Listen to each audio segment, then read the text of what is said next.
Hi, I'm Kylie. And I'm Corey. And we are Lit Libations. Welcome. We are here again with the adorable, the magnificent Maisie the Brave.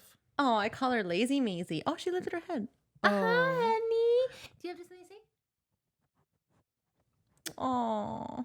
Oh, Good and girl. that's so nice that you said that about me, and I appreciate that. I did work on my hair for a couple minutes today. Thank you. Kylie's hair does look really good. No, and actually, I think I worked on it for about 30 minutes because this side of my okay. Have you people in the comments? Let me know. Have you ever French braided your hair? Okay, and one side of it is just like not cooperating. Like it just one side looks perfect. It looks amazing. It looks fantastic. It looks beautificationally, and then the other side just looks like fucking shit out of a bag. And you're just like, what the fuck? And I braided my hair until half my hair was dry. I was like, what the fuck's going on? Oh my gosh. No, I would. so annoyed. I can't do it. I don't know how. I've tried. My arms get tired. Yeah, I can't do it. and that's a fair thing. I don't understand the logistics. It's not fun. It's not a fun time. Yeah. Anyways, Maisie update. Maisie has been doing good. I call her Lazy Maisie because every time we come inside, she sprints to the couch and just lays down. The couch is the best thing that's ever happened to her. I'm positive. Yeah, she does love that cat. Yeah. But she's been pooping and peeing outside and eating really good. And we've been going on walks, which she wasn't walking when we first got her. But now she has been walking around the whole block, which we have a tiny block, but It's progress. it's progress. That's a huge Yeah, thing. it's very exciting. She's bonded very, very hard to Miss Corey. It's honestly so nice that you're planning on keeping her. I just said Oh, this yeah. earlier because she's so bonded with you. Like I can't imagine No, yeah. how turbulent that would have been for Wherever her. I'm at, when I look at her, she's looking at me. I'm in a different room. I'll poke my head around the corner. She's looking at me. You are everything for her, and I just think that's the cutest thing ever. None of my dogs look at me like that. They're all like, okay, bye. They're like, okay, when are you leaving this house? Actually, Maybe she'll grow into her personality, and I don't know. I don't know. We'll see what happens. she is a very she's a people lover. I haven't seen her since last week, unfortunately. I love you so much. But it seems like I think she remembers me. She's just a people lover. Yeah, she's afraid of Austin, and she likes you. Oh, honey, I'm obsessed with you. Yeah. Okay. Okay. Anyways, we are doing. It's In His Kiss Part 2 by Julia Quinn. I know. I feel like I don't have my bearings because I just finished Gregory's. Oh yeah. We're moving along. What is that one even called? What is that one On the called? way to the wedding. Oh, is that what it is? Yeah. So yeah. Okay, but it's In His Kiss. I'm excited for the end of Hyacinths. Yeah. I'm excited to get into Gregory's because we have very differing opinions. I was gonna say that too. You guys and have to tune in. I personally feel like we haven't been on any book that we've read so far on such opposite ends of the spectrum. Yeah, it's hilarious. I don't know what to make of it. I don't either. And we talked. I think it's personal experience. Yeah. I think it really boils down to personal experience. I really thought I was going to hate Gregory's book based on all the comments and stuff that I've seen, but I like it. I'm not done yet, but I like it. I hated it for 90% of it, but towards the end, I think I kind of got on board a little Redeemed bit. itself. Yeah, a little bit. Is it my favorite? Not by a fucking long shot, but it's definitely not my least favorite. Okay. That's reserved for Eloise. Yeah, 100%. Sorry. Eloise's husband can kick rocks. Honestly, fuck Philip. Yeah, we don't love him. We do not love him. Go join the Facebook group. It's Lit Libations Lounge. I think the only question that I have is the answer is Highburn. Yeah. If you didn't listen to our Akatar episodes, We'll forever be with Akatar in our heart and soul and body. Yeah, like, most of the people that I've asked to join didn't answer any questions, and I still let them in. So, so you don't even have to answer. Yeah. I'm the one approving it. Check out our website, litlibationspodcast.com.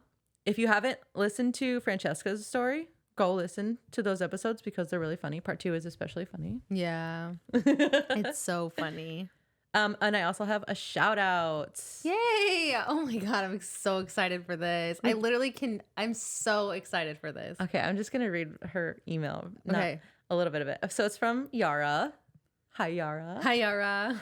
And she said, I just started listening to your podcast 2 weeks ago and I'm already hooked. You guys are so funny. I listen to your podcast while going on my daily walks and I can't help but laugh out loud with you guys. I hope my neighbors don't think I'm crazy. And I think that's so funny because I do that often as well. And I cry while I'm walking and I'm like trying to hide my tears. It's fine. I love that. You guys seem like such genuine, wonderful friends. And I feel as though I am sitting on the couch laughing along and listening to your story recaps. I originally found this podcast on TikTok.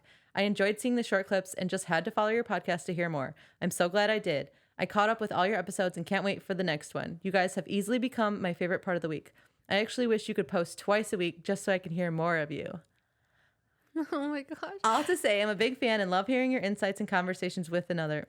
And I'm looking forward to your next episode. Keep doing what you're doing. It's like the sweetest. It's so nice. I actually teared up when I got the email and I was reading it. Corey sent it to me and my jaw just was on the floor. I just could not. You know, obviously when we started this, like I hoped that people would enjoy it. Right. But I think it's just like a little bit of imposter syndrome a little bit. Like yeah, it was very, what did I say? Validating and rewarding to hear that. So thank you so much, Yara. Yeah. And I hope you continue to listen outside of Bridgerton. Yeah, I really hope so too.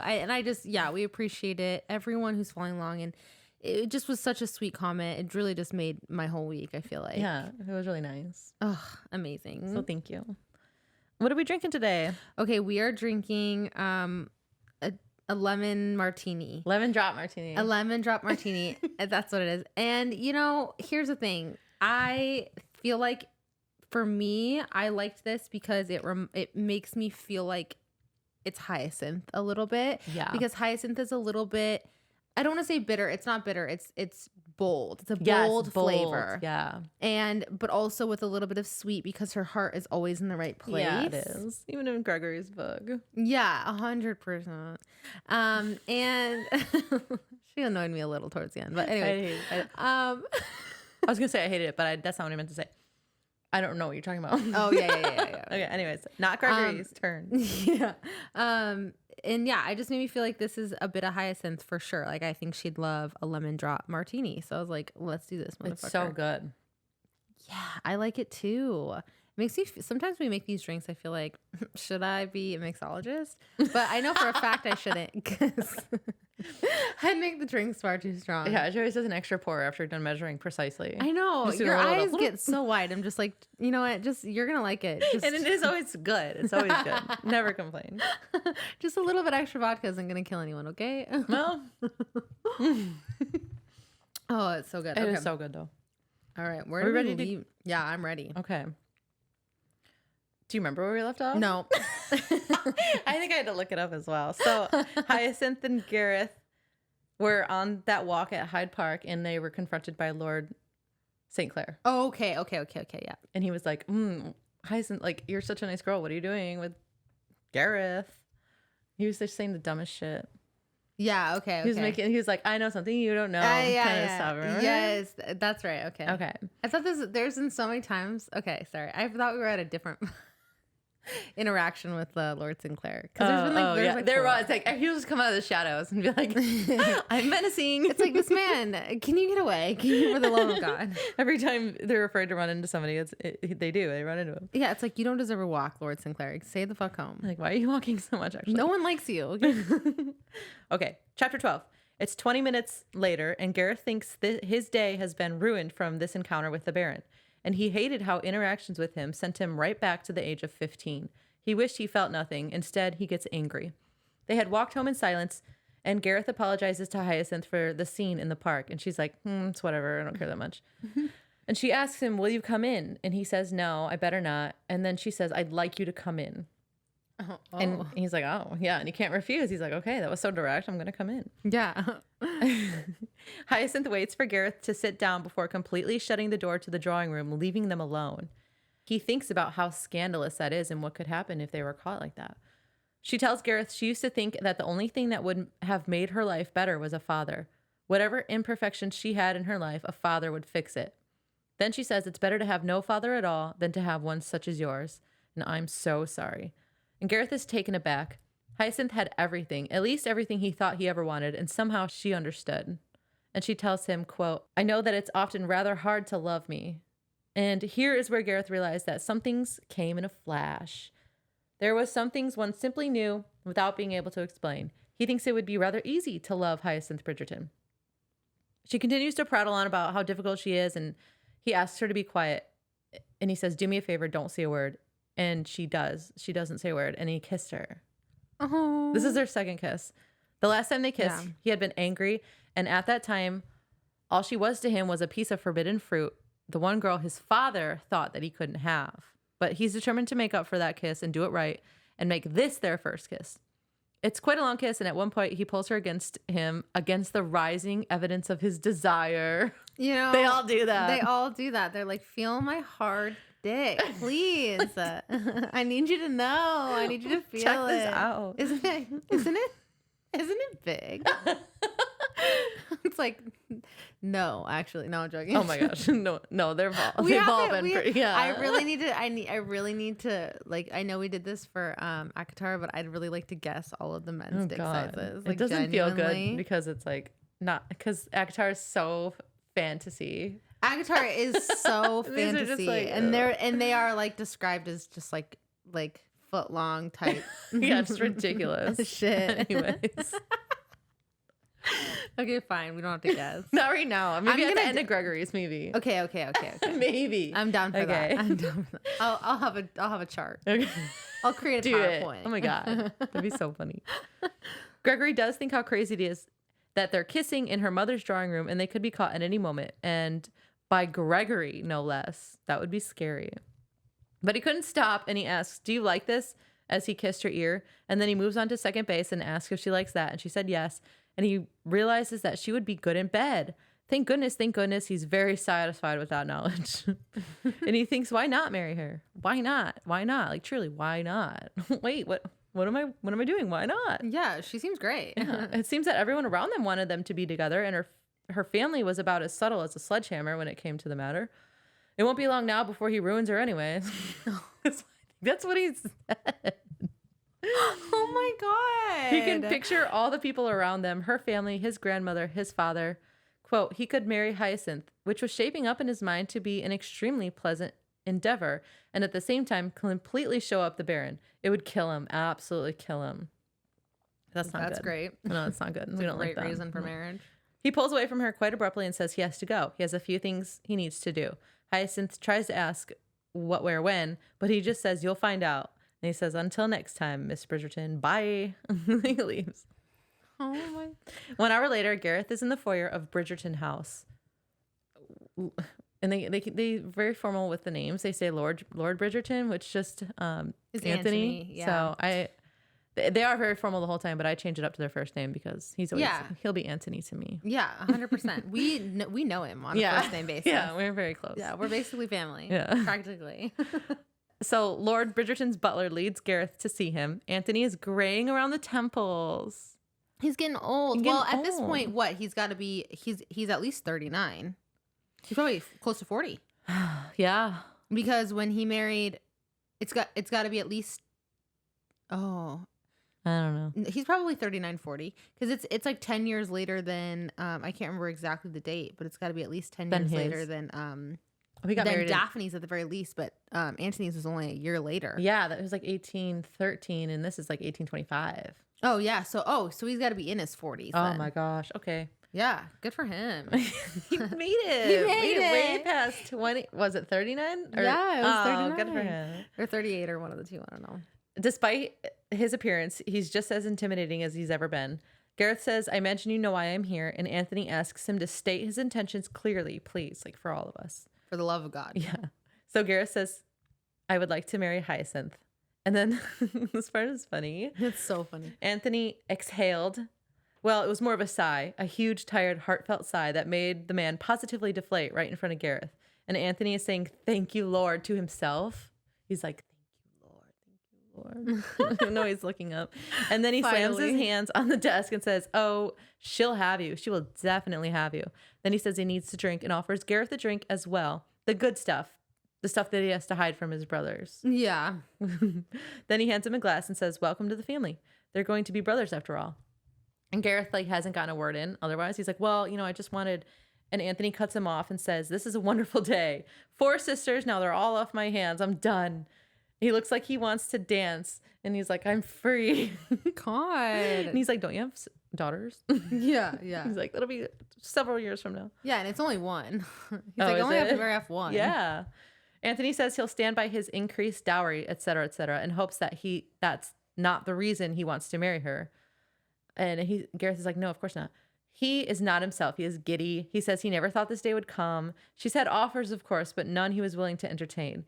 And Gareth says, you seem to hold your sister in rather low regard. Yeah, for real. And Anthony clarifies, not at all. My sister Hyacinth is a prize. You should remember that. And if you value your skin, you will treat her as the treasure she is. Yeah, because that bitch a treasure. I will be the first to admit that she isn't easy, and there aren't many men who can match wits with her. And if she's trapped into a marriage who doesn't appreciate her, she will be miserable. I will give you permission to propose to her, but you should think long and hard before you ask her yourself. So he's basically giving him an opportunity to back out because he's not going to tell Hyacinth that he came in. Yeah, yeah. He's like, she needs someone to match her freak.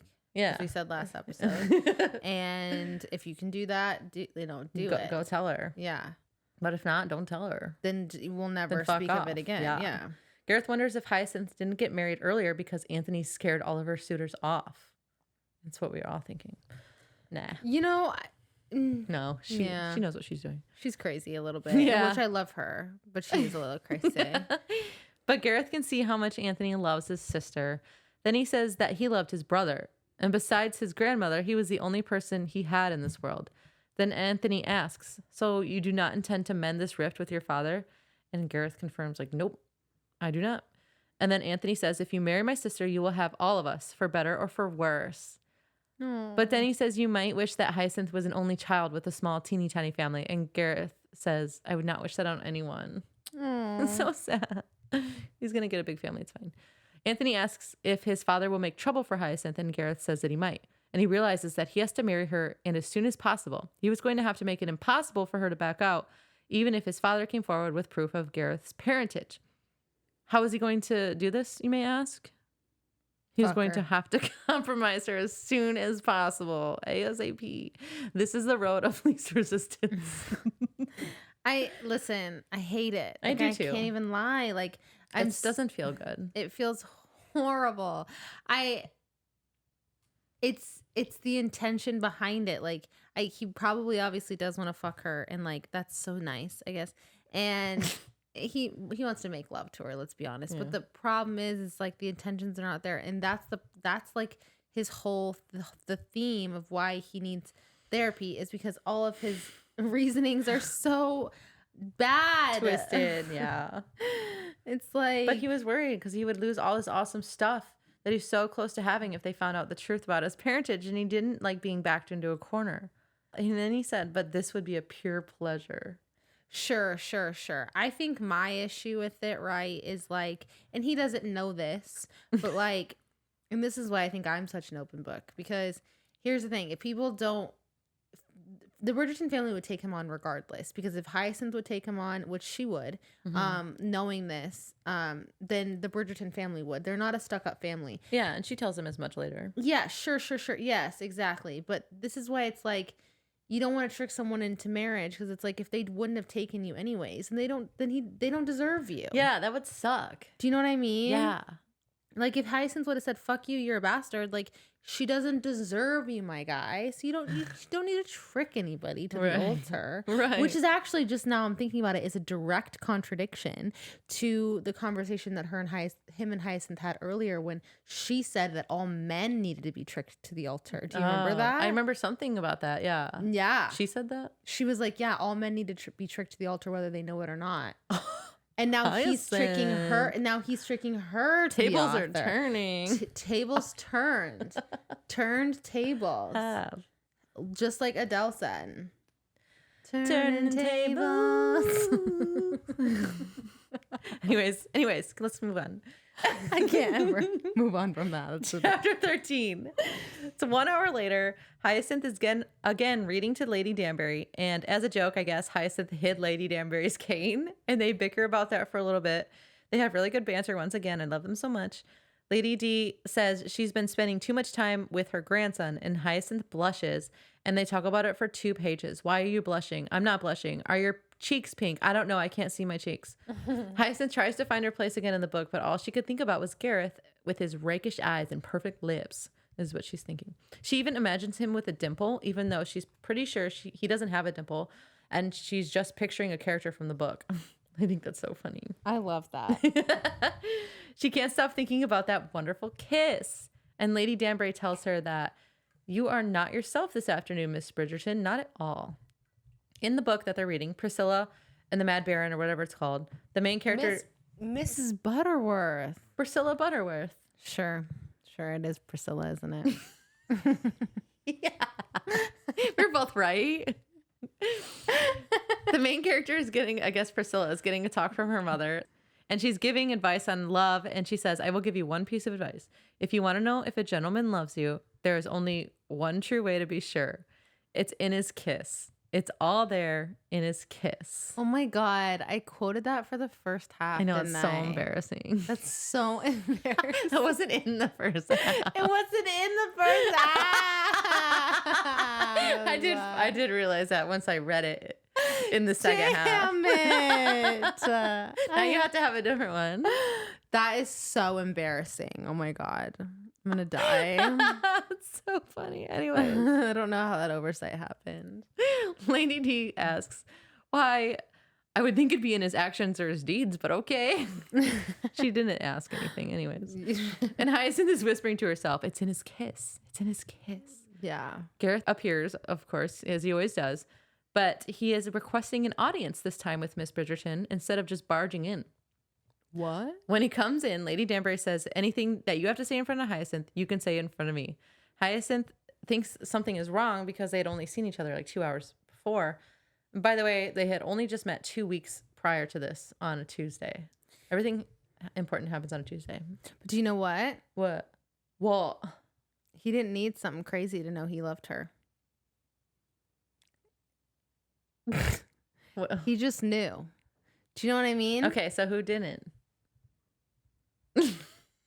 Who are we comparing it to? Nuh-uh. No, I'm just joking. I will stand by Gregory. Yeah, you stand 10 toes down for Gregory. Benedict? No. I don't know. The only one I can think of is Gregory. We're moving on. We'll have to come back to that. We'll come back to that. We won't. We won't. We'll forget. But Gregory, God damn it. Gregory's not in the scene. Gareth says, no, Hyacinth, nothing is wrong. He didn't expect to have to propose in front of his grandma, but he doesn't think that she would leave if he got down on his knees and begged. And Hyacinth would have a really difficult time refusing him with her in attendance. So yeah. He starts to speak, and 5 times he says, Hyacinth, Hyacinth, Hyacinth. I hate when they do that. It stresses me out so bad. What? Don't say my name so many times. You know what I mean? Yeah, like, get on with it. What's happening? Yeah, just keep talking. Like, And then he said, would you do me the very great honor of becoming my wife? Lady Danbury answers for her when she starts to stutter, and she says, yes, she'll marry you. And then Hyacinth says, yes, I'll marry you. Lady Danbury decides it's time to leave. She says she needs her cane, and Hyacinth says it's behind the clock. And then Lady Danbury gets up to retrieve it, and she's like walking fine. She like marches over there and grabs it. Yeah. Hyacinth asks him, why do you want to marry me? And Lady Danbury's like, tell her. But she's on her way out, and she's trying to leave the room to give them privacy, but she's taking extra long time, and it was really funny. And she promises. That's why I love Lady Danbury. I love her so much. I hope she lived to the ripe old age of 134. Me too. Wow. I thought you were going to say 103. That was ambitious. No, 134. Okay. And she promises she won't be gone long because she knows her grandson, and I don't trust you with her virtue. Ooh. She tries to ask him again, why did you marry me? And he's just starting like staring at her beauty and like her arms and the shape of her arms and how strong she is. And her toes, probably. Probably. And how she moves differently than other women. Oh. And he just like says, it makes me wonder. And she says, what? And then he touches her hips and caresses her thigh and says, I think you know. She doesn't, because she's never been. Well, no, she does. She does actually, because she's Hyacinth. You're right. She did. What did she do? No, she asked her sisters. Her sisters let her know. They got it out of her. Got it out of That's them. true. Yep. So she does know. Okay. All right. She thinks about, okay. And also, you know how she knows what goes on between a man and a woman because she had long since gotten the truth out of her older sisters. And, oh, no. And she had found a dirty magazine in Gregory's room, and it made her feel, quote, very strange inside. Okay, I was just about to say she found Gregory's porn. Yeah. That's right.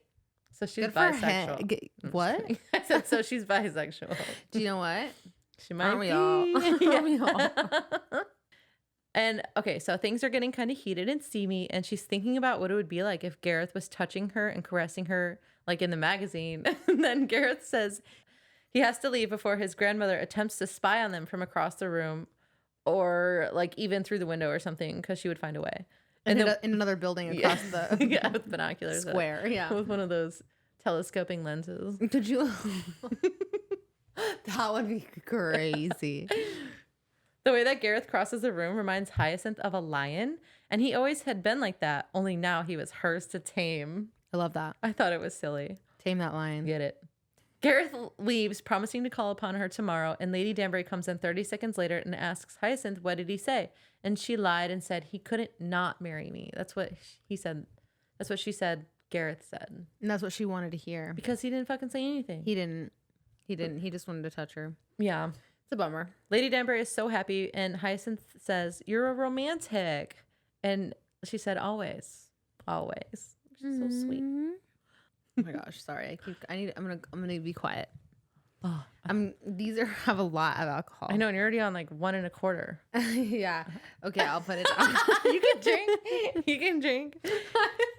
Does that sound guilty? Yeah. No. Chapter 14. It's 2 weeks later. All of London knows that Hyacinth and Gareth are engaged, but Gareth is still waiting for everything to fall apart. It's midnight, and he's standing outside her window. He is planning to seduce Hyacinth tonight, and he says it's going to be beautiful and passionate, but it's also very calculated. Yeah.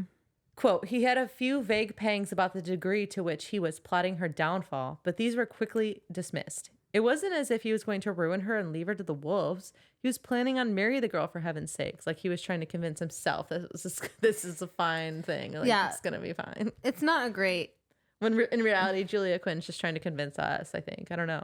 I'm going to give credit to Julia Quinn's mindset because I do feel like she knows that I feel like she knows that he knows he's fucking up. And this is because this is the way in human nature I feel like we convince ourselves to do things that we shouldn't be doing. True. Do you know what I'm saying? That's very true.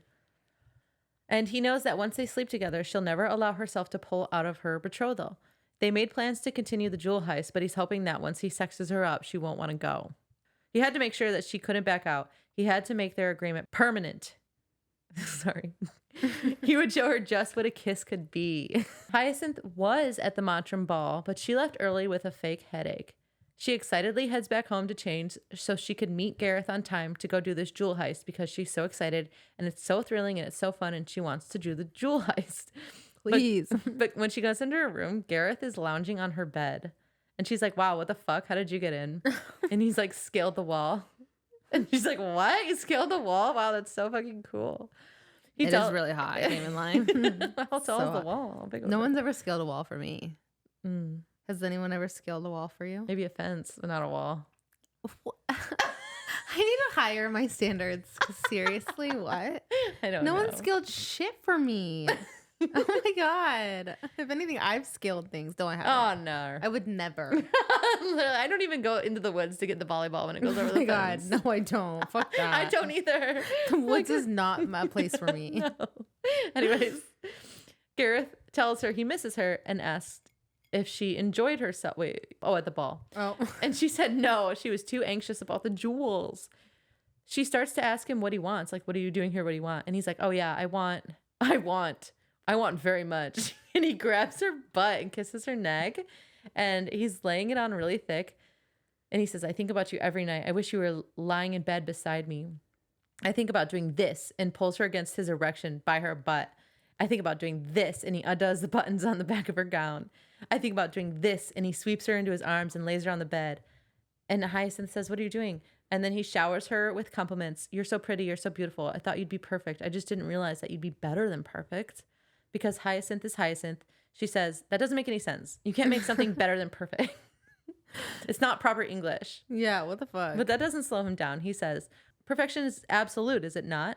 One can't be slightly unique and one can't be more than perfect, but somehow you are. Aww. She didn't know what to say or do, but she did know that she loved this man. She wasn't sure when it happened. It hadn't been like her decision to marry him. This had crept up on her.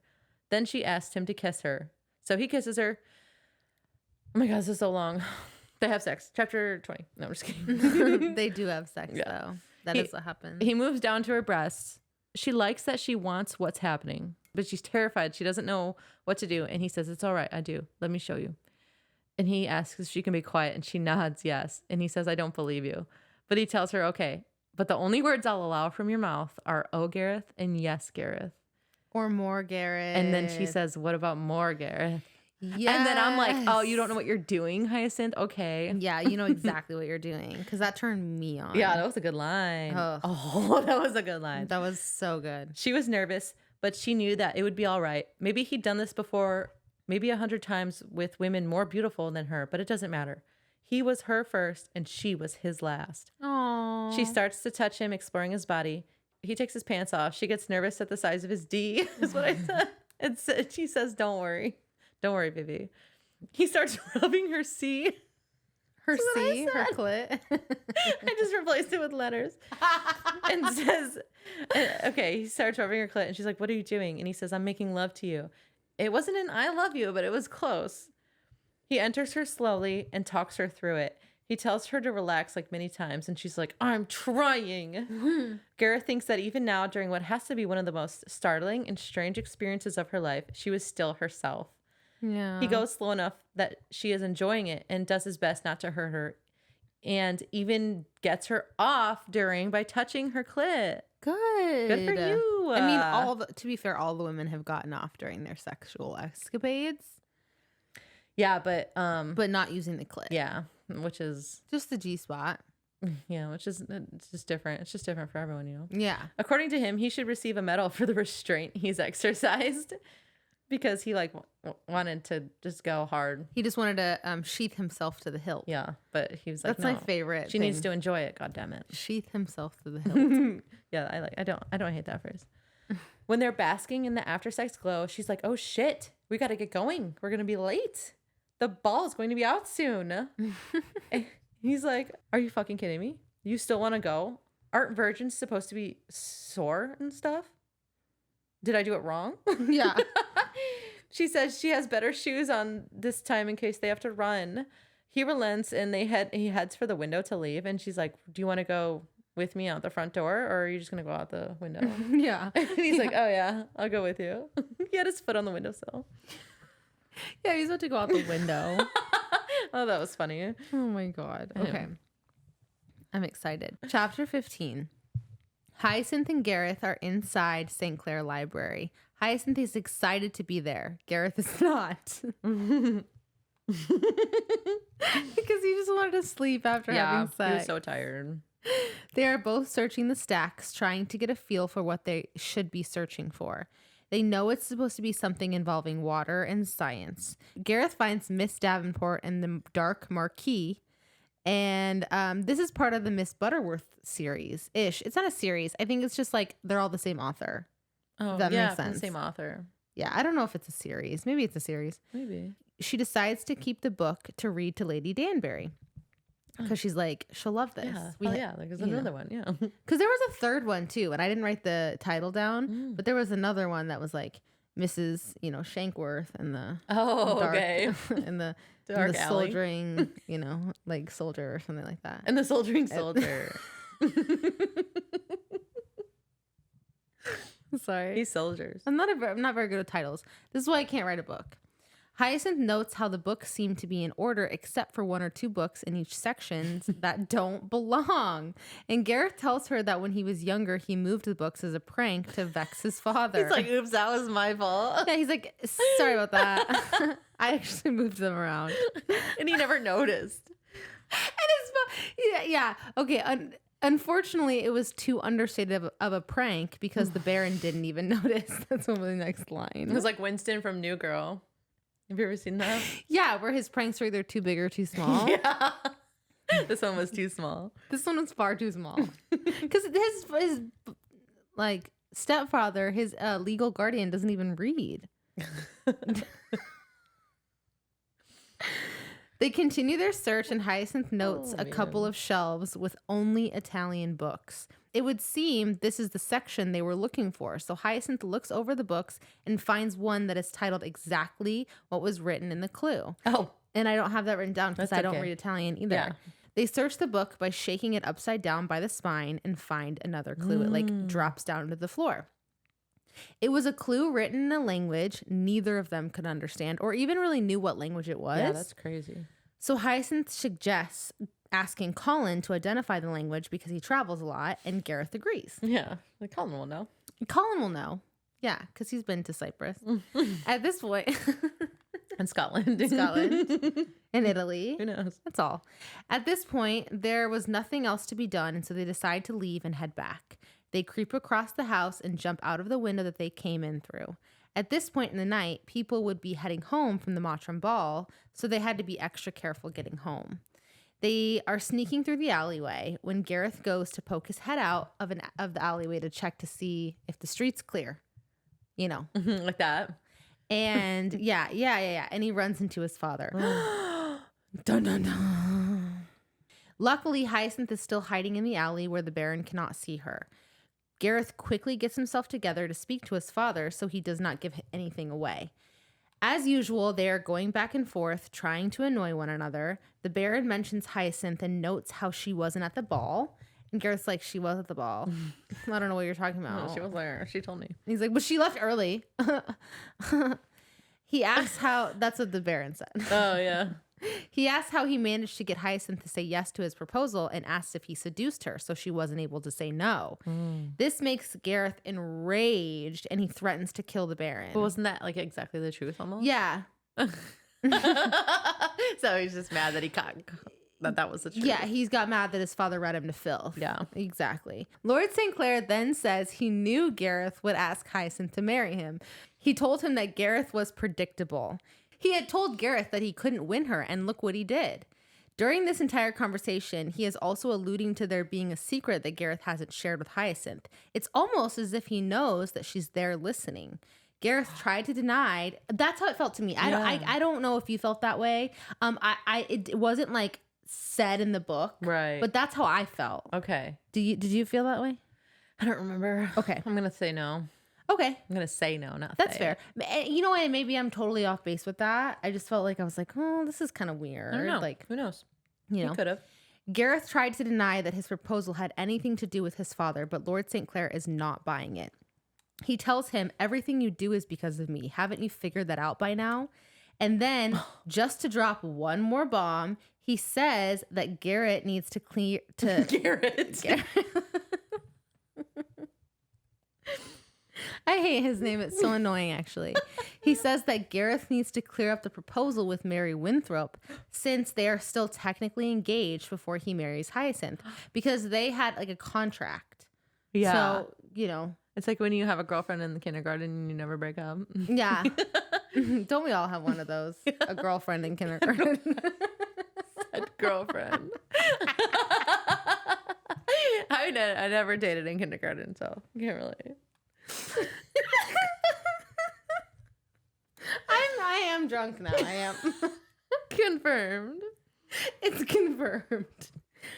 Then the Baron leaves. Gareth is stunned, shocked, and shaken. He goes to grab Hyacinth to take her home, but when he turned to the alleyway, she was not there. Oh, no. She got kidnapped, raped, and murdered.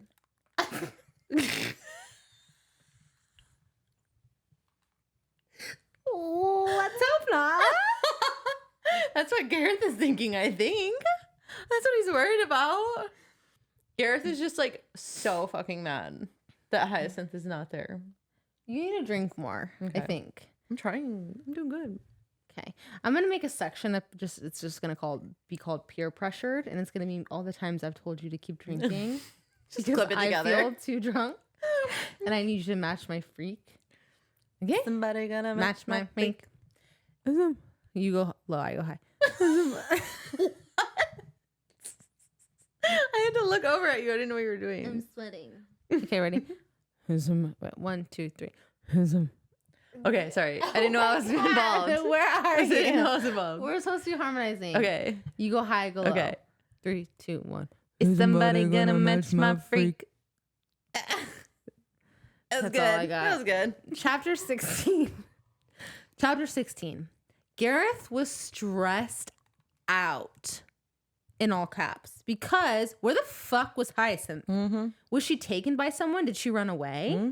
He realized she must have heard his father mention his engagement to Mary Winthrop and got upset and ran home. Of course. Annoyed, he scanned the area to figure out what route she could have taken home. Then he took off running. This part is funny. Down Berkeley Street, past Charles Street, and finally to Bruton Street. There she was, running like the wind toward number 5. And he caught up with her. So she's slow, is what we're saying. Maybe. You know, there she was, running like the wind toward number 5, and he ran for her like a bat out of hell. She skidded around the corner toward the back of her house, and he slowed, thinking the back door was locked and that he would catch her. But she opened the door and quickly rushed inside. He made a dash for it before she closed the door and locked it, but he did not make it there in time. He was annoyed and he wanted to speak with her. She had run off in the middle of the night by herself, and he was angry about that. Dude, he was so mad. He was like, what the fuck? She's understating it. No, wait, I'm trying to think. Has anyone else done this? Or am I crazy? What? Run off in the middle of the night. Oh, wait. Just done something dangerous that makes the guy mad. Daphne. Oh, Colin and Penelope. Oh, yeah. She gets into a shabby hired hack. A shabby hired hack. It's crazy. To go into the center of London. Into the center of London. Which we all know, maybe not me, because I've never been to London, but we all know that that's not the greatest part of town. Yeah. She's a gently bred lady. Who knows? With no escort. Who knows? No chaperone. And who knows? So he looked up to the window he had climbed in earlier and decided he was going to have to climb in again. Hyacinth was not happy when he landed with a thud on the carpet in her room. Oh my God. He told her that she had some explaining to do. And she got some explaining to do. You got some explaining to do.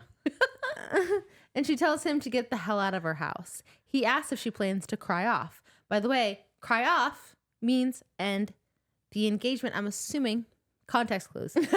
I'm assuming. Because that's context clues. And that's what we get. Yeah, That's cry off sounds like slang term for like running away from your engagement unofficially. Unofficially. Yeah, and if you want to do it officially, it would be like a different term. That's just how I feel. What would it be, do you think?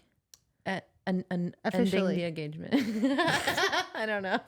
Yeah, okay. I don't know. That's fair. But she replies to this and she says no. He took care of that earlier. She tells him he will rue this day. She's mad. She's mad. She's so mad. They go back and forth. Both parties are clearly upset. After a lot of arguing and him asking her to promise she won't run off like that again, he tries to explain about the Mary Winthrop engagement. She is surprised because that's not what she's upset about. She asks him if he knows why he asked her to marry him. After he cannot answer that question again, she tells him that he proposed because of his father. He tries to deny it, of course, but even in his own... Yeah, he's like, that is a lie. No. If I ever heard one. But even in his own mind, he knows that part of it is true. He knew marrying Hyacinth would upset his father. It would be one last blow to him and his ego. But good. Yeah, seriously. But that wasn't the whole reason he had asked her. She tells him that she is not going to cry off. She knew what having sex with him would do and what it would mean, but it hurt like hell to feel like a pawn in someone else's life, and she needed him to leave right now. You don't do that to Hyacinth. No. Well, I only say that because there is a contradicting situation in the next book, which I'm excited to talk about, the parallels. But anyways, he knew he couldn't push her that night. He had felt like a pawn at times in his life, and he knew she needed some space. He said nothing as he walked to the window. Before he left, Hyacinth tells him that they can work something out with the Winthrop family to get him out of that engagement. She asks him if the betrothal to Mary was the reason for his estrangement with his father. She tells her that she has asked a lot of questions tonight, and she says that they're going to be married. She'll learn eventually. Like you haven't answered a lot of questions tonight. Yeah, Dearest. seriously. And he tells her that she will learn, but not tonight. And then he leaves. Damn. Chapter 17. It's tea time at number 5, and Hyacinth and Violet are alone in the drawing room. Violet has noticed that something is amiss between Hyacinth and Gareth. He has not been by the house in several days, and it is highly unusual. Violet asks Hyacinth about it, and at first, Hyacinth tries to lie to her mother and say he was busy with something related to his properties. While speaking with her mother, she is working on her embroidery, and she is very bad at it. She sucks at embroidery. She's like trying to embroider a flower, and it ends up looking like a duck, and then like a cat, and like I don't know, it's a mess. It's a whole ass mess. It's so funny though. She reflects on how hurt she is that Gareth used her to make his father angry. She kept telling herself that she was being dramatic, that she was splitting hairs, that he did care for her and would protect her in marriage. And wasn't that what really mattered? She decided it did matter. She didn't want to be a chess piece in a game board. I wish there was more murder in these books.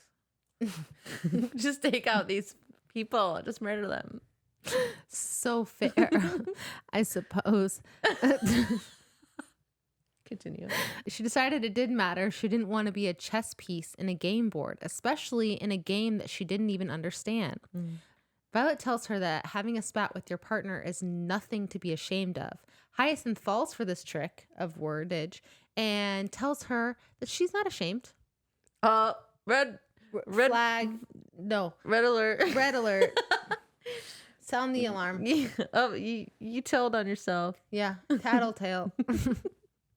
Violet tells her that she can be hard on people. And this offends Hyacinth because Violet assumed that whatever was wrong, it was Hyacinth's fault, which had been how it had been when she was younger as well. But Violet only says that she knows Hyacinth better than Garrett and she doesn't know his faults yet.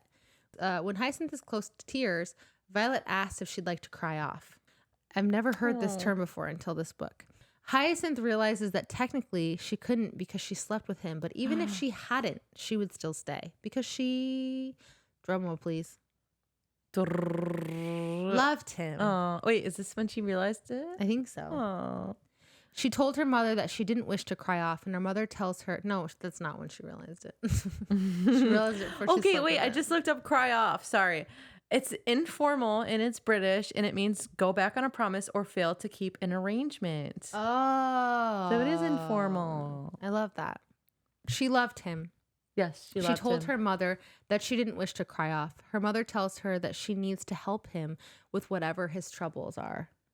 Like whatever is troubling you gotta him, she help needs him. to You're help him. engaged. Yeah, that's now your job, girly pop. Girly pop. She wondered to herself if she was able to help him, if it was possible to help him. Could her time with him overcome a lifetime of hatred for his father? Violet tells Hyacinth that it's not like her to wait for him. She suggests that Hyacinth send him a letter and tell him what's in her heart. And then Violet says, if that does not work, I suggest that you take a book and knock him over the head with it. They laugh about that, and that makes Hyacinth feel optimistic. She decides that maybe she can be enough. He would still have to grovel for her forgiveness, but she could be what he needs. Then she decides that a letter will not be sufficient enough. She is thinking like a fool in love. She's gonna go see him. Yeah. And she also said, will the complete works of Shakespeare be okay? And she's like, I think it's in the library. About like, the books great. to like hit over his head. Chapter 18. Later at his place, Gareth decides he needs to take action. Yeah, he does. Gareth decides he needs to do a grand gesture. An uncommon sort of gesture would work with Hyacinth, who was an uncommon sort of female, he's thinking. His valet, Phelps. Like Michael. Like Michael Phelps. Yeah, the swimmer in the Olympics. He's thinking he needs to make a grand gesture. Okay. His valet, Phelps, tells him that he has a visitor. Gareth assumes that it's a man and says, show him in. And Phelps is like, he is a she, Mr. St. Clair. And Gareth is like, a hermaphrodite, Mr. Phelps? Just to fuck with him? Just to see what his reaction would be? It's like, what the fuck, Gareth? Yeah, Gareth? Phelps ignores that and says Miss Bridgerton is here and she was very polite. When she comes into the room, he says, what the devil are you doing here? And she's like, it was nice to see you too. With such composure that he felt like a fool. Good. He's worried that someone will see them, but she says, well, we're engaged and I'm not going to cry off and you aren't either, so whatever. Yeah. Gareth is relieved because he had gone to great lengths to ensure that she would not cry off. Yeah. Yawn. We're just going to move on. Yeah. She says she's not here to discuss his father if that was what he was worried about. And I think he clearly was. But he's like, I'm not. I wasn't. She wants to talk about how she hopes that he still wants to look for the jewels because they've come so far to give up. Yeah. She says she showed Colin Isabella's clue and thinks that it's written in a Slavic language somewhere northeast of Italy. They agree that the next thing they can do is search for someone who can speak Slovene. Yeah. Yeah. Great. Can you? No. I can barely speak English. It's embarrassing. I can't even lie. No, just What? Why? Then she says, in the meantime, they should return to Clare House to search for the jewels, which she thinks are in the bedchamber. They bicker a little bit about how it could be somewhere else, but she thinks the bedchamber makes the most sense. Gareth says, we know he visited there at least twice. And she's like, twice? Gareth, and he explains his father, of course, and his father's younger brother, who died at Trafalgar. In a war? Which took place in 1805 and was part of the Napoleonic War. So it was a battle of Trafalgar. It was like one day. Okay, so this Napoleonic War is pretty big, I'm assuming.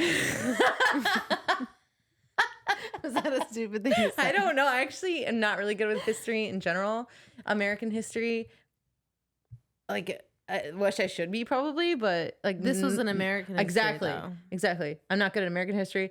No chance for Britain history. Definitely not a Britain history. Got it. Hyacinth is surprised by that info, but offers her condolences.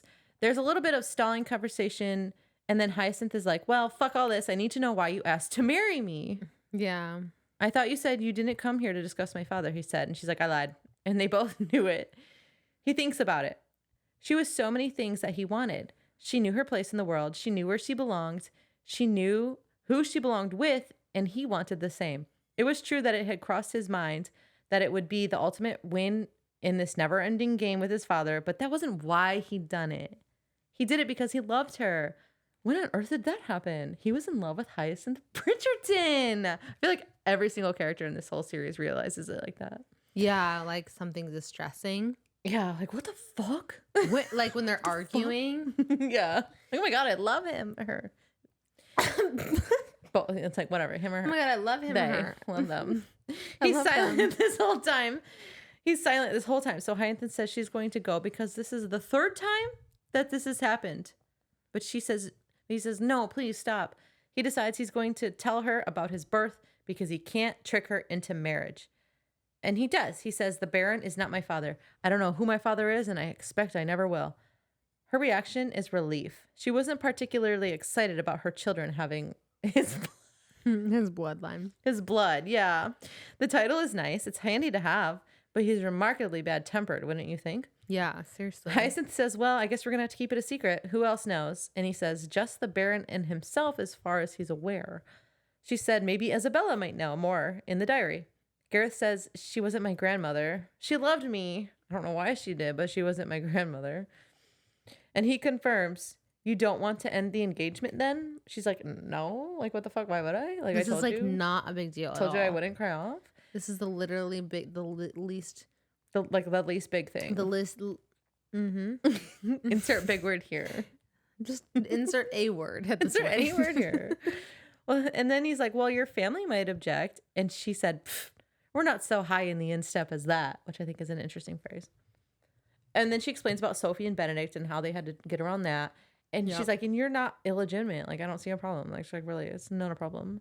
Gareth thinks the Baron will stir up some trouble, but Hyacinth says, no, he won't. Revealing you as a bastard will only reveal him as a cuckold. Mm-hmm. And no one would want that. But they all knew that, though. They think they said that earlier. That even Gareth thought that, like, that's why he hadn't denounced him publicly, because he knew that it would fuck his reputation up as well. Just as much. Yeah. That's interesting. That's funny. Yeah. And I guess the word cuckold gets Gareth's mind turning because he tries to start to seduce Hyacinth. Yeah. Good for him. I'm pretty sure Oh, yeah. And then he brings her to an orgasm by rubbing her clit in this moment. Yeah, he fingers her to completion. Yeah. Oh, good, good. And at one point, he calls her beautiful, not in a way that would launch 1,000 ships like Helen of Troy. But Such a... What is that kind of compliment? I don't know, but it happens in the next book that we're reading, which is very interesting. Know, but I hate it. You don't know. In the next book series. Oh.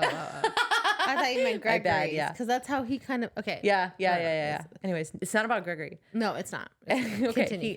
She's not the kind of beautiful that would launch 1,000 ships, but in a more private fashion. Her beauty was his and his alone, and it humbled him. After she finishes, he looks at her and realizes he's not going to be able to finish, but that's okay. One encounter with a tub of cold water wasn't going to kill him. What a man. Oh my gosh, this part is hilarious. Okay, so then Gareth gives her a present. He doesn't believe that they are going to find the jewels, and we all know how poor he is. And he says, but I want you to know I would give you the world if I could, starting with this. And he hands her a drawing of her wearing a diamond bracelet on her wrist, and next to it is an enlarged drawing of the diamond bracelet. Aww. And Hyacinth thinks it's very good, and she actually loves it a whole lot. She thinks it's a very sweet gesture and a good drawing. He would never find his way into history as a famous artist, but the likeness was a good one. So they both like backhanded complimented each other in their heads. Yeah, what is happening? I don't know. But one is about his ability to draw, which he has no like passion in. He just draws like a little on the side. Yeah, and then one is about her literal look, which she has no control over. Which she has no control over it whatsoever. So like one is definitely worse than the other in my opinion. And also, what the fuck are we on here? I think it's funny. Oh my God. She says it's the most precious gift she had ever received. She almost says, I love you in these moments, but says, I love them instead. She wanted to, but she wasn't quite ready, and she didn't know why. Then Hyacinth says, we got to go. We got to go find those jewels, like the real jewels.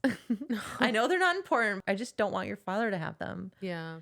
She asked if they can go tomorrow, and he's like, no. The next day, no. Please, no. Okay, I'll go, but you're not coming. Yeah. She tries to convince him, but she's being really stubborn. And then finally she crosses her arms and glares at him. And he says no one more time. And then she's like, well, I suppose if I could walk all over you, then you wouldn't be worth marrying. Fact. And that's what like her mom would say and stuff. Yeah, I agree. Mama Violet. Anyways, I wrote down character development. She is. Yeah. Oh. He says, you're going to make a fine wife. And then she says, like Lady Danbury. And he's like, well, not if you're going to turn into my grandmother. And she jokes that it was her every aspiration. And then Gareth says, well, I can't do this to my grandmother or this. And Hyacinth says, Gareth. And he says, Gareth, yes, or Gareth, no. And she said, Gareth, more.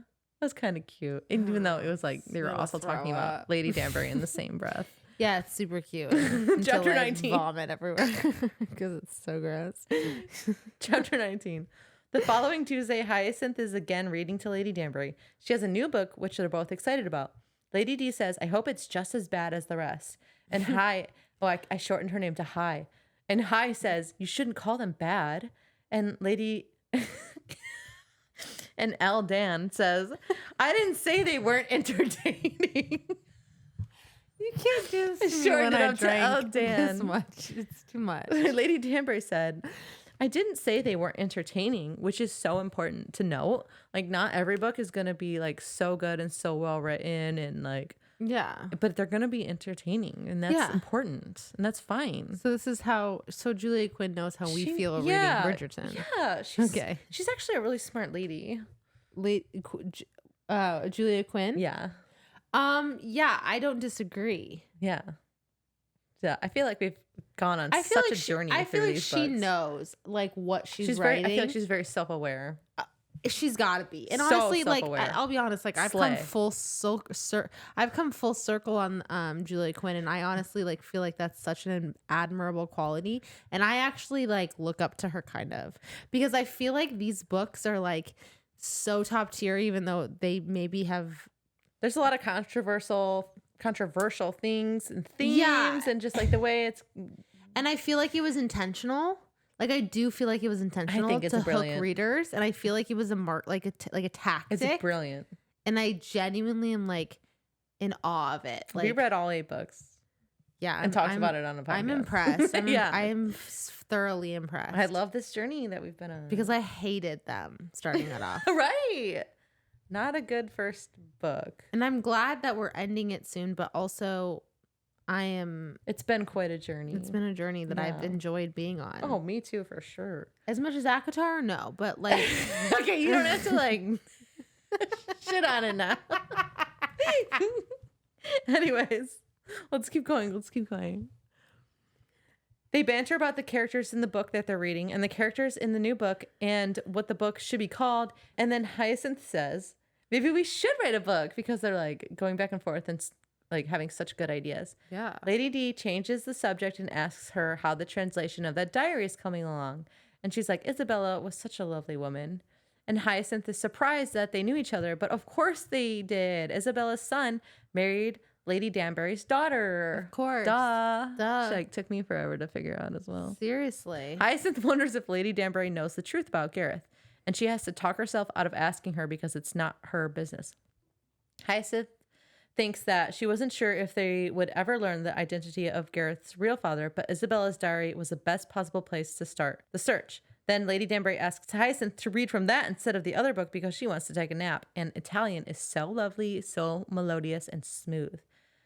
So she does. In the diary, Isabella talks about how she loves her son, but regrets how much her husband was involved in raising him because her son turned out just like him, treating his wife and mother with disdain. And this reinforced Hyacinth's belief that it really did matter who one married. Yeah. She thinks about how Gareth's father, there's so many like THs, and I'm like, it's honestly, it's so hard to read. It's aggressive, and it's very like Hyacinth, Gareth. It's very like, you know, it just hits. I feel like she's trolling us again in the tongue, and it's like ridiculous. No, I agree. She trolls us a lot. She thinks about how Gareth's father treated his wife the exact same way, and how Gareth's uncle would have been the same too if he had lived long enough to take a wife, which seems unfair to assume, but I guess you only know what you know. Fair, yeah. Finally, she starts reading the diary, and Lady Danbury falls asleep right away. So Hyacinth is reading, and we discovered that Anne, who is Gareth's mother, right, and Lady Danbury's daughter, had delivered a boy who had turned out to be George. The Baron was so happy. He had gifted his wife a gold bracelet. Is that the same bracelet? I don't know. Hyacinth wants to read the passage when Gareth was born / conceived, but is having a hard time reading in chronological order. She has to like convince herself that it's okay to skip ahead. Yeah. Just silly. And I feel like a lot of readers go through that, which is like whatever. Okay, I agree. I do that well, a lot. in a diary, come on. You're reading to find the specific information. And you can always go back. It's not that big of a deal. Yeah. Just do it, guys. Just Seriously, skip ahead. just skip ahead in a diary. If you want but to. not in like a book, though. Unless you want to. Just Google the ending. Anyways. But finally, she goes and skips around and finds a passage that says, quote, Anne is carrying a child, and we all know it cannot be Richard's because he's been away for 2 months, and she is afraid for Anne because Richard is furious, but she will not reveal the truth. And Hyacinth is like, reveal it, God damn it. Please. I was actually like, I'm on the tip of my tongue. I was like scrolling, like read faster. This wakes Lady Danbury up, and she asks if they can go back to Miss Butterworth. And Hyacinth is annoyed because she really wants to read the diary and find out who the fuck the father is. Seriously. Hy reluctantly starts to read and says, I think something important is about to happen. And Lady Danbury says, something important is always about to happen, my dear girl. And if not, you do well to act as if it were. You'll enjoy life better that way. Aww. I'm going to have to like write that down, like as a reminder. Yeah, for real. How uncharacteristically philosophical, according to Hyacinth. She tries to read again, but she's too distracted by the diary, and so she asked if Lady Danbury would mind if they cut their visit short because she's not feeling quite good. And Lady Danbury is surprised and was like, but my routine. But then she says, but the sign of a truly advanced mind is the ability to adapt to changing circumstances, and tells Hyacinth she can go without any guilt. Hyacinth kisses her on the cheek before she leaves and says, you're going to be my grandmother. And Lady Danbury says, quote, you silly child. In my heart, I've been your grandmother for years. I've just been waiting for you to make it official. Aww. I love that for them. I do too. That made me almost cry. You know what? I cry a lot during these books. Chapter 20. Later that night, Hyacinth is unable to keep reading the diary due to a long dinner and a game of charades, but she finally found the information she was looking for. Oh my gosh, this is it. We're going to get it. It's midnight and Gareth's okay, it's funny because Gareth has like a small set of apartments, and they mention that every single time. Yeah. They're like, it's midnight in Gareth's teeny tiny little small apartment. So when he hears a knock on the door, it's Hyacinth, of course. And he's super pissed off at her for not having an escort, which fair. Yeah. Like 1.5 pages worth of pissed off, and the world is turning a dangerous shade of red, kind of mad. Yeah. But he thinks that she's here because she knew somehow that he was going to return to Claire to search for the jewels. He's like, how did you know? She knows everything. How the fuck did you know? She's a genius. He starts to tell her that when they're married, she won't be able to leave the house without her permission. And she's like, ever? Yeah. When did you get so pompous? And Gregory's like, when I fell in love with you. I love you, you idiot woman. He said, his arms jerking and flailing like a madman. I love that for him. And then he's like, and then he angrily tells her all the things that he loves about her. And she's trying to get a word in.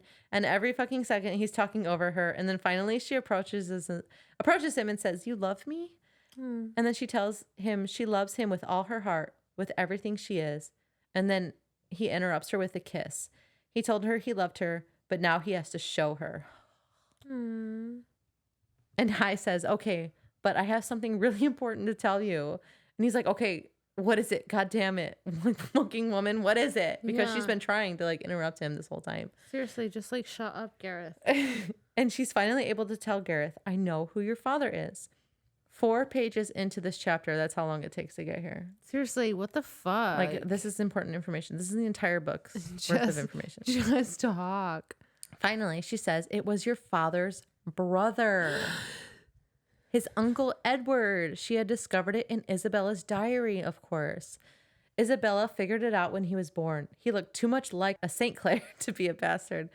And Edward had been in residence at Clare House when the Baron was gone. She really was your grandmother. Isabella had loved him and she had known the truth. And then Gareth realizes that Edward knew as well. Edward had loved him.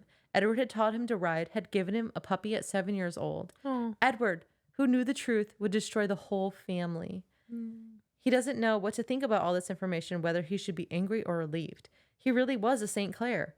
But after so many years of thinking himself an imposter, it was hard to wrap his mind around it. And suddenly he realizes that none of this matters as much as Hyacinth does. His lost family isn't as dear to the family that he would make. And they both say, I love you. I really love you. I love you. I love you. I love you more. You like, this isn't a competition, but like, I love you more. Yeah, seriously. And Gareth said, I live to serve you. And Hyacinth is like, oh, really? And he's like, in the bedroom. In the bedroom. Of course. He tells Hyacinth that he never loved the other woman that he slept with, and he didn't know if he could bear loving her the way that he does if she didn't return the feeling. And he said, quote, but at the end of the day, and most of the time during, there is no one I would rather see, no one whose voice I would rather hear, and no one whose mind I would rather explore. I love you, Hyacinth Bridgerton, and I always will. Remember when Sir Philip would just like hang out in his greenhouse all day and like not even like think about Eloise? Yeah. Or just he would think about her, just how much he wanted to fuck her later that night. Only, yeah. But later that night. Yeah, like the daytime is mine. Yeah.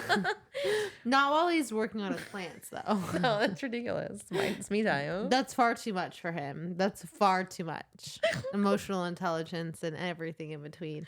It's too much. That's funny. And then they have sex and agreed to try to get the marriage moved up from 6 weeks to 1 week. Then she tries to talk Gareth into going to Clare House that night to look for the jewels again. And she refuses him sex because he's trying to sex her up again. And he says, quote, good Lord, it's Lysistrata. Come home to me in human form.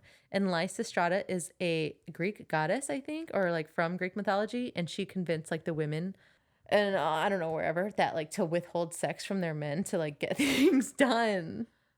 I have never heard that before. I Googled it because I was like, what does that mean? So I love it. that. Yeah. And he's like, aren't you supposed to be tired after that amazing sex that I did on you? And she said, nope, positively energized. And he makes her promise that this is the last time they're going to the house for the jewels. And she is so sure they're going to find them this time. I felt sure. that they were gonna find him. Yeah, I was like, oh my gosh. I was like, they're gonna find him for sure. Yeah, this is gonna be it. There's only like so many other places that they can be if they still exist. Factualness. 1/2 hour later, Gareth and Hyacinth are in the Baroness's bedroom searching for the jewels. They had been checking every nook and corner of the bedroom for the last 10 minutes to no avail. Hyacinth never planned to not find the jewels, but unfortunately, they had hit a brick wall. Gareth was absolutely over it. He was over this search. He was over the jewel talk in general. He was like, so am I. I'm like, good Lord. Oh. I'm actually really into it. I want them to find the jewels. And I think the jewel heist is like so fun. I equated this to me like winning the lottery, and I was like hopeful. Oh my God. I literally have dreams about like vending, like like going to the casino and just like having money spill out of the machines. Really? Yeah, like I have dreams like that. It's so embarrassing. I dream of winning the Mega Million when it's at like $1.4 billion. Oh my God. And then I dream of like taking that and going on a trip with all my closest friends to like Italy or Fiji. I'm gonna go to Fiji or something fun like that, and Survivor buying my casting. dream house in Colorado. Yeah. And then definitely London, because I really want to go to London. How many acres would you get? I don't really care about acreage. I really like it's about the house. At the very minimum, square footage. Yeah, for sure. But at the very minimum of like acreage on a house, I would kind of enjoy at least like, you know, like 0.5 acres at the very least. 0.5? Yeah, well, that's at the very least, because I want a yard. Yeah, of course. In your dream house. In my dream house, I want a yard, but also like I want a big house. My dream house, I have like hundreds of acres that are just like wildlife, and horses come through. That sounds like my nightmare. No, you don't have to take care of the land. It's just there. But even that much land would drive me crazy. I cannot do that much. That's too much, because then I would have to like make sure that people aren't on it. And yeah, that'd be fun. I'm like, get off my land. I saw that in a bad way too.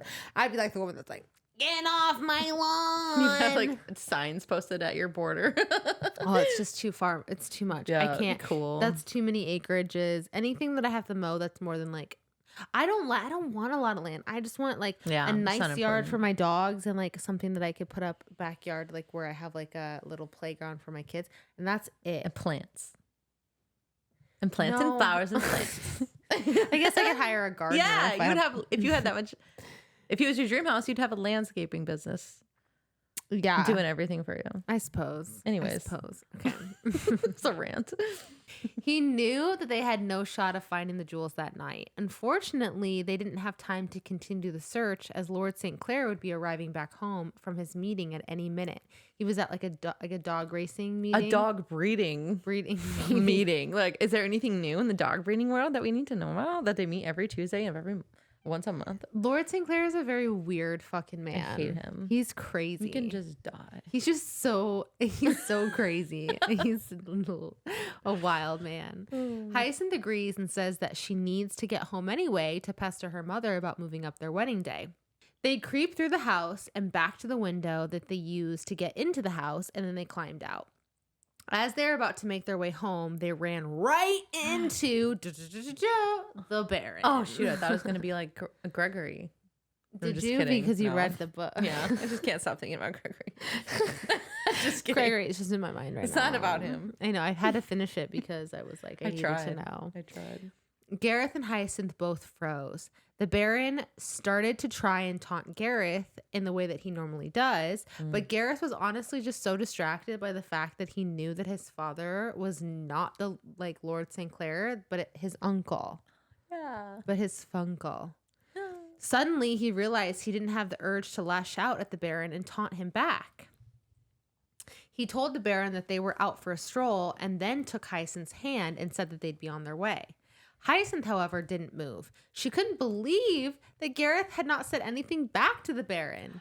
And in that moment, Gareth knew that he had to tell him the truth. Oh, shit. He told the Baron that he was in possession of his grandmother's diary and that Hyacinth had some knowledge of Italian and was able to translate the journal. He said that Isabella knew who his father was, and it was Uncle Edward. Uncle Edward. Not Uncle Edward. What? For a long time, the Baron did not speak. He just stood there looking off into the distance. Then finally he said to Gareth, "You should marry that girl. Lord knows you are going to need her dowry." And then he went into the house. What? Hyacinth was flabbergasted that was all the Baron So had to am I. say. I was like, What? what? That's crazy. Oh, wait. Gareth was just happy that weight was lifted off his chest. Good. And he began to giggle. He told Hyacinth how happy he was, and then he re-proposed to her right there. Aw, right then good. and there. The first time he didn't ask her for the right reasons, and he wanted to remedy that. And he said to her, quote, "I am asking you to marry me because I love you, because I cannot imagine living my life without you. I want to see your face in the morning and then at night and 100 times in between. I want to grow old with you. I want to laugh with you. I want to sigh to my friends about how managing you are, all the while knowing I am the luckiest man in town." And she said yes, of course. Oh, so sweet. Epilogue and sub-epilogue. Epilogue 1. Okay, so this is just a direct quote because honestly, like, The whole epilogue? no, Oh, okay. not the whole epilogue, sorry, my just bad. like the first portion of it. Okay. A few moments to bring us up to date. 4 days after the end of our tale, Gareth called upon Lord Winthrop, only to find that the Earl in no way felt the betrothal was binding, especially after related Lady Bridgerton's promise to take one of the younger Winthrop daughters under her wing for the following season. 4 days after that, Gareth was informed by Lady Bridgerton in no uncertain matter that the youngest child would not be married in haste. So Hyacinth would not be. Okay. And he was forced to wait 2 months before wedding Hyacinth. Good. in an I did like that. Yeah, no, I didn't. I did. In an elaborate yet tasteful ceremony at St. George's in London. Hey, is that where? Yep. 11 months after that, Hyacinth gave birth to a healthy baby boy christened George. Aw. 2 years after that, they were blessed with a daughter christened Isabella. Oh. 4 years after that, Lord St. Clair was thrown from his horse during a fox hunt and instantly killed. Guys, I was listening to that on audiobook and I thought it was Gareth. And I was like, what? In the epilogue? We're going to kill off Gareth? Not in the It's his epilogue. dad. Gareth assumed the title, and he and Hyacinth moved into their new residence at St. Clair House. Oh, at Clare House. Yeah. It's where the jewels are. This was 6 years ago, and she's been looking for the jewels ever since. So good for her. Get it. Get it. Get it. Get it. Get it. Get it.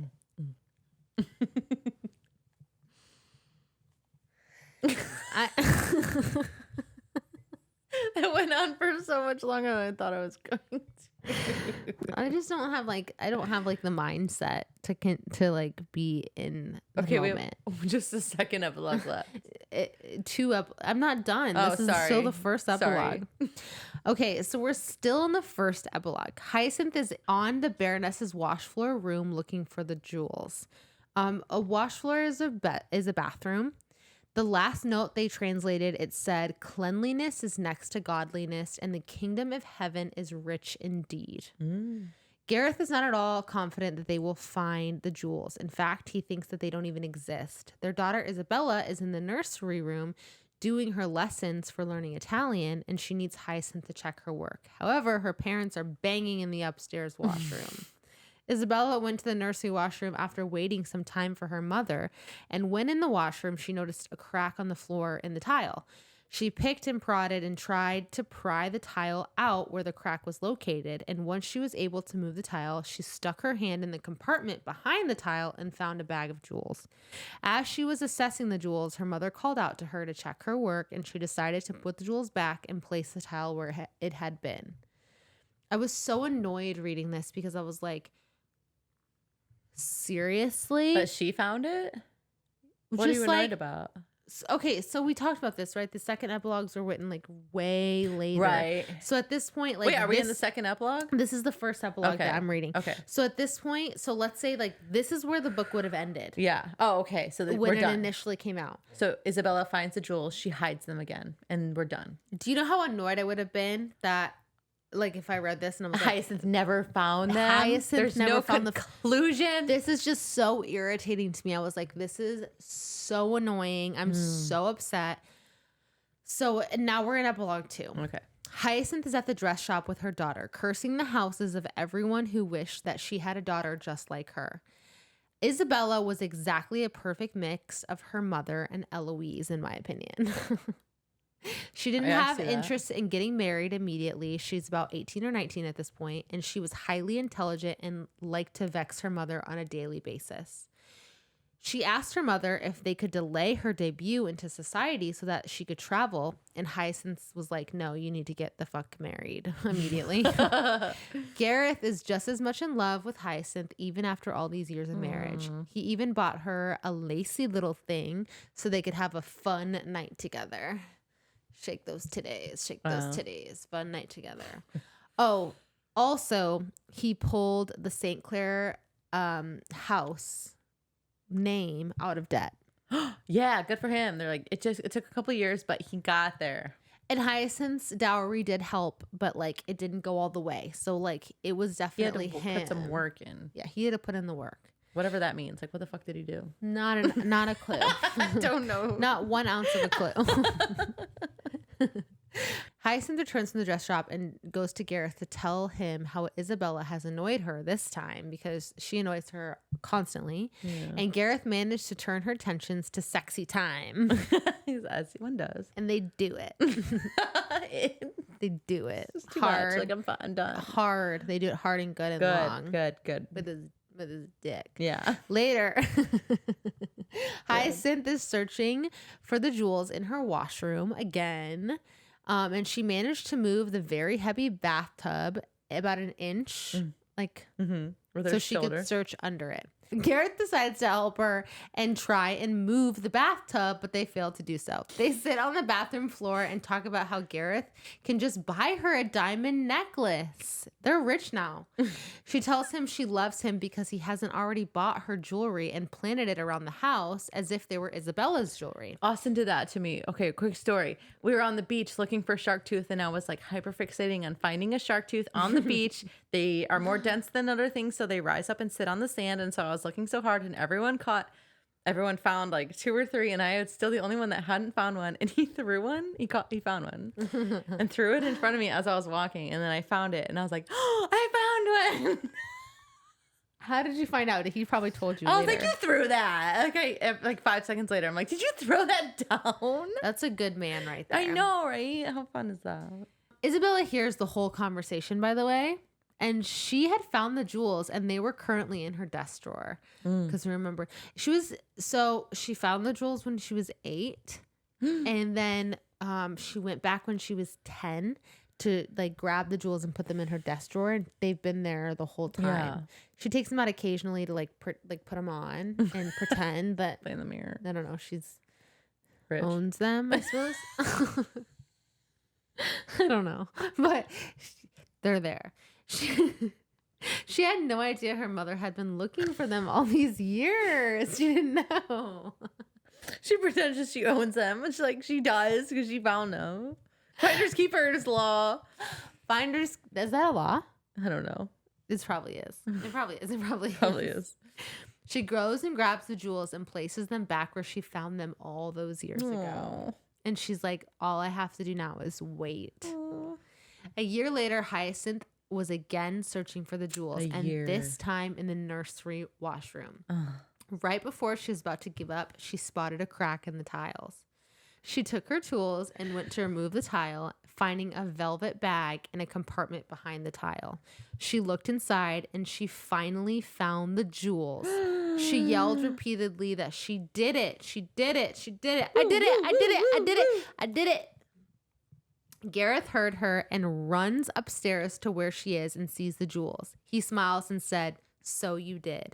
Isabella, just downstairs, is reading when she heard her mother, and she looked up and smiled. Aww. And that's the end of it. I loved the end. I'm glad she found the jewels and that Isabella did that for her mom. Yeah, that was very sweet. She should have told her when she was 8 years old. She was 8 years old. Little secretive shit. But yeah, 8-year-olds are stupid. Stupid ass little bitches. Don't quote us on that. Don't quote us on that. Cut that. All right. What's your quote of the week? Oh, It can't be. It's in his kiss. It's in his Don't kiss. even. That's so embarrassing. I'm gonna cry myself to sleep tonight, and I'm never gonna wake up. Okay, here we go. Jeez. I am asking you to marry me I wrote the because same I one down. cannot imagine living my life without you. I want to see your face in the morning and then at night and 100 times in between. I want to grow old with you. I want to laugh with you. I want to sigh to my friends about how managing you are, and all the while secretly knowing I am the luckiest man in town. What? She demanded. He shrugged. A man's got to keep up appearances. I'll be universally detested if everyone realizes how perfect you are. Aww. I wrote that one down too, and I wrote down a second one because I knew Okay, what was we your would have second the one? same one. Something important is always about to happen, my dear girl, Lady Danbury said. And if not, you do well to act as if it were. You'll enjoy life better that way. Facts. No cap. Slay. But continuously. And I love that. And I love Lady D. Oh, me too. And she never dies. You know, And she's going to live to be She's immortal. 136 years she's old. immortal. Yeah. We love her, and so is She's Violet. a vampire. Nobody ever dies in the series except for the barons who, Except for the people that are shitty. yeah, except for John. John dies. But we love John. Oh, he's a good person. You're right. That does. and Edmund. Oh yeah, and Edmund, but it was off page. Anyways, who would you be? I would be. Ooh, the tough one. Is it what's the valet's name? Philip? Phelps?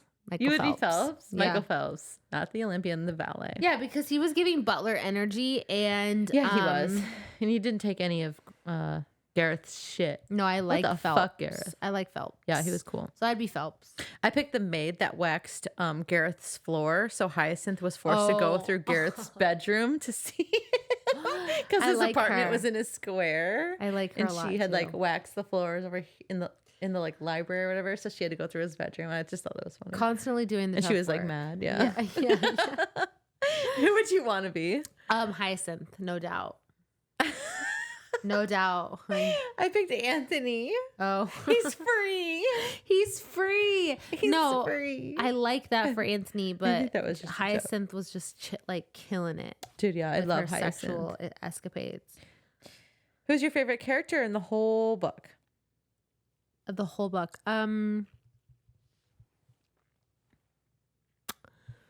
What's yours? Isabella and Funkle Edward. Oh, Funkle Edward. Funkle Edward was the. I mean, okay, I think he knew, right? He had to have known, right? He did, yeah. And he loved him, and he taught him how to ride. You know what? and- No, fuck Uncle Edward. Because here's my thing, right? Like, I guess I don't know the circumstances between their like situations, but I think he should have stepped up and claimed his child. Yeah, I stand can by see that, kind of. It's just tough to. And he died, so you know that's unfortunate. It's just tough to like think about all like the societal George. norms and what's George. okay, George, he's also dead. Yeah, but you know what? He you know what? Here's the thing though. Wait. He never had an illegitimate child. He never had an This is your illegitimate- least favorite character? No, that's my Oh, it's your favorite, favorite character. character. Okay, yeah. He never Sorry, had my an bad. illegitimate child, and he claimed his brother. He always was nice to his brother. He defied his father in that sense, and he had a love match, so good for him. He died early, but you know what? He didn't deserve it. And George. R.I.P. George. R.I.P. And, George. you know, he was a good brother, and I have a soft spot for brother stories. Yeah. So I love George. Who's your least favorite character? The Baron. Yeah, I put probably LSC, which is Lord St. Clair. Yeah, fuck that guy. Fuck him. Like, what the fuck? He just was a hating ass bitch. He's and like honestly, always prowling around at like midnight when Gareth is also prowling around at midnight. Or Isabella's husband. He seemed like a piece of shit too. Oh, yeah. Like Gareth's father. it was just like, No, not Gareth's father. The Baron's father. Yeah. It was like a cycle of shittiness. Of Maybe schmooze. abuse, yeah. Yeah, I agree. Yeah. And he was a piece of shit. That sucks for them, but maybe Gareth and Hyacinth will break the cycle. I think they will. I think they will for sure. Because he's a second son. I think George would have broken the cycle because Yeah. George was a nice guy. And then Hyacinth is like, well, he probably would have been shitty too if he didn't die. I disagree. I Yeah, I think it would have been great. Oh, R.I.P. George. think he showed all signs Pour of being one a out. good guy. Yeah. I agree. Oh. What do you rate it? I'm curious to know. What was our top rating? Like a 3.5 is our top rating. So I'm gonna say like a 3.1. Okay, that's 3.2 good. maybe. 3.2. Would you rate a 3.5? Colin, I mean, so sorry. Colin Anthony's No, book? I think Francesca's. Oh, yeah. Well, because I said this, right? Like I said this, okay? I have to look at it not just with the body of work of Bridgerton. If we're looking Based on all the books that we've... Yeah, if the scale is going based off 1 through 5 of like all of Bridgerton, then I would say it's closer to like a 4.5. But if we're looking at the entire body of work of everything that we've read so far, yeah, I wouldn't rank it that high. I have to be honest about like where we're at in terms of every book that we've read so far. I would read Cersei before any of these books again. I think, yeah, and I don't disagree. I'd read ACOTAR 3 times before I'd read Bridgerton. 100%. I like these books. Don't get me wrong. They're like absent-minded. Yeah. They're very on par if I were to watch like, oh God, what's like maybe like Family Guy? No, not Family Guy. Like One Tree Hill. Like One Tree Hill. Yes. Yeah. Yes. With the same type of drama and romance and intrigue. I wouldn't say it's quite like the level of, I wouldn't say it's quite so low. I don't want to say low. I don't mean low, but like not like soap opera level. I would say it's higher than soap opera level, but I would say it's less than I feel like soap operas are more dramatic and like twisty turny. ACOTAR to me is like Scandal, baby. Like if I'm watching Scandal was a good show. It's like that's Scandal level over there. But this is more like like One Tree Hill. Like you watch it to escape from your life, and it's romantic and it makes you like flutter in terms of like fantasy stuff. But it can also be not a little perfect cringy at all. It's cringy. And Pete Wentz shows up out of nowhere. Exactly. And why are we singing all of a sudden? It's just like, yes, exactly. Well, we just sang all of a sudden during our podcast. And I'll never not stop. Yeah, I'll never stop. I gave it a 2.5. Okay. And I stand by them. Okay. What was your highest ranking? I think probably this one, and I think probably 2.5. Yeah, you haven't Colin had the highest Penelope. rankings for this one. Yeah, that's fair. I don't love them, but I have loved reading them. Like I just love the journey. I think the books have gotten better. I think they've been gotten better throughout. I don't know if it's like the quality of writing or just like the quality of the story. I think they've gotten better each one, even though Eloise is like, we both forgot about Eloise's book. Yeah. See, and that's why I'm like, okay, I have to rank them a little higher because, I can't put these books down. Like I genuinely can't. Like I am There's so something intrigued. to be said about that. Yeah, there is something to be said about that, I think. Like Cersei was really well written and the author like is obviously an incredible writer, but I wouldn't have finished those books if it weren't for this podcast. Like I wouldn't. Like I would not have finished Cersei because it was just like a lot. It was a lot, and in Greek mythology is very difficult in like the terminology and the verbiage and stuff is really difficult to get into. So that makes sense. And this is very straightforward and very easy to read.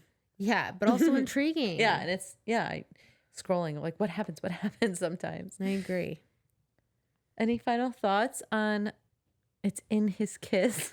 I'm excited to get to Gregory's because that one is obviously very controversial even between us, which I think is going to be fun to discuss because we are at very opposite ends of the spectrum and we just haven't been before. Oh, yeah, we've been pretty middle ground. No extremes. I'm excited because I'm a lot like Hyacinth Hyacinth in an aspect of like I don't like when I get into a debate with someone, I don't love to lose.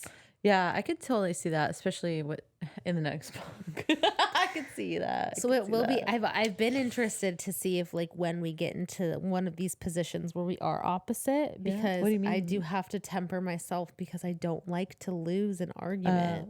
Oh no, I don't want to argue with you. No, we're not gonna argue. Okay, a debate. A debate, yeah. There's no winners or losers. No. But do you know what I'm saying?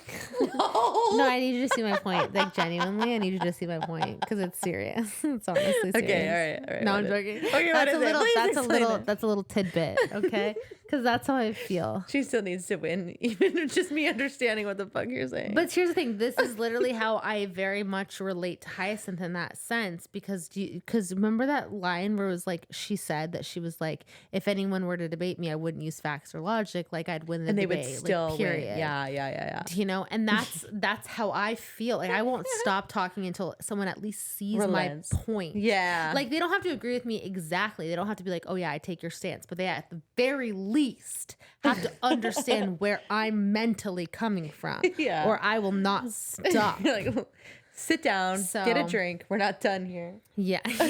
Get comfortable because I have more words. I'll explain it in the same way 7 more times. And yeah, so that's interesting. That'll be interesting to check. Yeah, I'm excited. I'm excited to read Gregory's book and do the podcast and to be done with it. Yeah, no, And I'm move on excited from to move on to Bridgerton. the uglies. Yeah, for sure. But you know, we'll enjoy this for the next 2 weeks, as we have it, and yeah, And then we'll move on, and then after the uglies, I think it's spooky season. So if you have any, I think the people wanted murder mysteries, psychological thrillers. So if you have any suggestions about what you want us to read during spooky season, let us know. I'm thinking we could do 4 small books or 2 big books. So let us know. Yeah, let us know for sure. I'm excited. I don't want to do 4 small books. That'd be crazy. I'm scared, but I'm excited. I'm intrigued, but I'm terrified. I love Halloween season. I love scary books. I love psychological thrillers, but they also do fuck with my mind, and I'm excited. Like have bad dreams. Oh, and it's a good thing. Yeah, it's a good thing. It's a good thing. Yeah, I think it's like exciting. I like to be transported into another world. That's like this is the big reason why I like to like read or watch movies or shows or whatever. That makes me. Yeah, do you think Julia Quinn does a good job of transporting you into 1820? A decent time. Here's my thing. Like, I will say that sometimes I do get worried when I get like almost like clinically turned into another world, which I do feel like I kind of was it with ACOTAR. Like I would dream about that motherfucking shit. Like, and it was worrisome. I was worried about my psychological, like I was worried about myself psychologically. And here's the thing, right? Like this does a good job, but it also like, okay, I like it, but I don't like it so much to where I'm like dreaming about it to the point where I'm like, these men are hot and they're like nice and there's qualities that I like, but at the same time I'm not like, oh my god, I wish I was marrying. No, they're not Asriel, baby. They're no Asriel. Fuck Cassian. Asriel, my love. Asriel, my love. No, seriously. No, but seriously. Do you know what I mean? Like psychologically, like I'll never. I think there's and that's how. And this is how that is how I felt reading like Twilight. Like I I get nervous reading books because I get so attached. Yeah, and so into them that like it. I'm like I might need to be checked in to an asylum because I'm worried. Asylum. There was points in my life when I was younger where I'd read Twilight and I'd pray that a vampire would come into my window and turn me, because seriously, the only thing I wanted was to be a vampire. There was a time, 2 years in my life where I was like, please, like all I want in my life is to be, turn me, baby, turn me. That's all I want. There is nothing else in this life. I would sell my soul. I would have sold my soul to be a vampire. I'm not even joking. I'm not kidding. I read every vampire series there was out there. It was clinically insanity, and I'm like 18 Twilight. Forever. I would love it, and it was a problem. Vampire Diaries. Like marked craved, the marked series, like not craved. What is it? I don't know. There was at least like 6, and it was a problem. Yeah, it was a huge epidemic. It was an epidemic for me mentally, personally, and I read them socially. all too. I don't think I was as I love Twilight. Honestly, when I read Twilight, I was like, oh my god, I've never read a book like this before. Like, is this what books can be like? Oh my god! And now I reread them like 2 years ago, and I'm like, wow, I couldn't even get through it. Oh my god! But I do want to read it for the podcast one day because I think they're so important. So important in history. It's a huge coming of age book. Yeah, for sure. They're so important. We need to read them. Yeah, I don't know if I'd want to be a vampire now, but yeah, there was a time where I would have. Team Jacob. We're Team Jacob. I would have been prepared to die to be a vampire. Genuinely, I'd been like vampire or die. Like genuinely, it was a mental disorder. Same. And I think maybe sure. that has something to do with age, like it's just how old you were. I don't know. Your frontal lobe wasn't fully developed. Probably depression and a lot of that too. But it doesn't matter. But the point is, moving on. The point is like, yeah, I don't know. I don't know what it had to do with, but all I know is I was desperate. Coming late 2025, Twilight. Could you imagine? I always would watch these movies where people would turn into vampires and they'd be so upset about it, like Interview with a Vampire. What do you mean? All these things, they'd be so mad. I'd be like, honestly, fuck you. Honestly, fuck you. Okay, because I would kill. Okay, murder, maim. Okay, it's ridiculous. That's hilarious. Anyways, that's all I have to say about it. All right, so that was what we thought about It's in His Kiss. Next week, we're reading Gregory's story, which is called On the Way to the Wedding through chapter 13. And it has 25 chapters, which is insane. It's a lot for these books. I just finished it. I'm on like 25 right now. I'm so close. Thank you guys so much for listening. We're excited to see you next week. Yeah. And to finish out Bridgerton, please rate us and review 5 stars on Apple Podcasts or wherever you listen. I think Spotify is also doing reviews. Fan art. Send fan art. Anything that we've covered, send it. Fanfic. Anything that we've covered, send it. I think we do have fan fiction that we need to look at. If you have any questions, comments, or concerns, please email us at litlibationspodcast@gmail.com. And yeah, I think that's it. Wow. Bye-bye, Hyacinth and Gareth. We'll see you next week in Gregory's story because they appear. Bye-bye. Bye. Hyacinth and Gareth.